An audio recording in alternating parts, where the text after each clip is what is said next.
Hi welcome to simple things. ഇന്ന് നമ്മൾ ഉണ്ടാക്കാൻ പോകുന്ന കക്ക തോരനാണ്. അപ്പോൾ കക്കേനെ പല സ്ഥലങ്ങളിൽ പല പേരാണ് പറയാറ്. കൊല്ലം സൈഡിലൊക്കെ കക്കയെന്നാണ് പറയാറ്. അപ്പോൾ കക്ക കഴുകി വൃത്തിയാക്കി മഞ്ഞൾപ്പൊടിയും ഉപ്പും കുരുമുളക് പൊടിയും കൂടി ഇട്ടിട്ട് വേവിച്ച് ഞാൻ മാറ്റി വെച്ചിട്ടുണ്ട്. ബാക്കി ഇൻഗ്രീഡിയൻസ് ഇതൊക്കെയാണ്.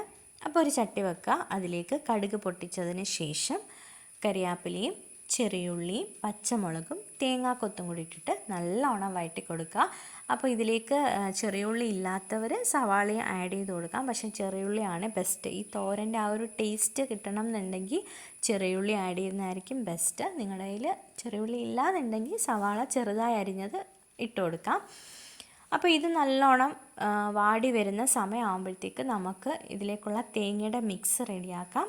അപ്പം ഈ കക്ക നിങ്ങൾക്ക് കൂടുതൽ കിട്ടുന്നുണ്ടെങ്കിൽ നമ്മളിത് വേവിച്ച് ഇതുപോലെ ഞാൻ പറഞ്ഞ പോലെ വേവിച്ചതിന് ശേഷം ഫ്രീസറിൽ സ്റ്റോർ ചെയ്താൽ മതി. അപ്പോൾ നിങ്ങൾക്ക് ആവശ്യാനുസരണം എടുത്ത് യൂസ് ചെയ്യാൻ പറ്റും.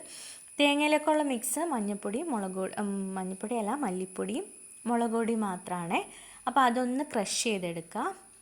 നമ്മുടെ ഉള്ളിയൊക്കെ വാടി വന്നിട്ടുണ്ട്. അതിലേക്ക് കക്കയുടെ മിക്സ് ആഡ് ചെയ്തതിന് ശേഷം തേങ്ങ നമ്മൾ ക്രഷ് ചെയ്ത് വെച്ചേക്കുന്ന ഇതിലേക്ക് ഇട്ട് കൊടുക്കാം. എന്നിട്ട് ഒരു ലേശം വെള്ളവും കൂടെ ഒഴിച്ചിട്ട് ആവിയിൽ ഒന്ന് മൂടി വെച്ചിട്ട് ഒന്ന് വേവിക്കാം. വേവിക്കേണ്ട ആവശ്യമില്ല, എന്നാലും ഇതെല്ലാം കൂടെ ഒന്ന് യോജിച്ച് വരാൻ വേണ്ടിയിട്ടാണ് ഞാനൊന്ന് മൂടി വെക്കുന്നത്.